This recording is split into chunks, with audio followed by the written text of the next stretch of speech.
নমস্কার বন্ধুরা, কেমন আছো সবাই? আজ চলে এসেছি নতুন একটা ভিডিও নিয়ে।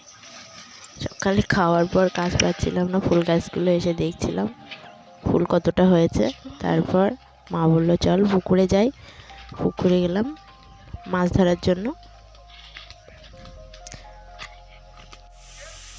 পুকুরে গিয়ে দেখি বাবা অলরেডি ধরে ফেলেছে একটা বড় শোল মাছ।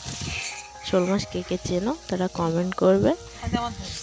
এবার শোল মাছটা নিয়ে আমি একটু নাড়াচাড়া করছিলাম, দেখছিলাম কত বড়। তো মাছটা এত লাফালাফি করছিল, তো মাছটার গায়ে দেখছিলাম কত বড় মাছ ধরেছে। পর মাছটা আমি কেটে নিলাম। কাটার পর সেগুলোকে ধুয়ে চলে এলাম রান্না করতে। আজ রান্না করেছি কচুরি মাছের ঝোল, কাচকি মাছ ভাজা, টক পালং। তারপর চলে আসলাম রেডি হয়ে খেতে। আমি খেতে থাকি, তোমরা লাইক করো।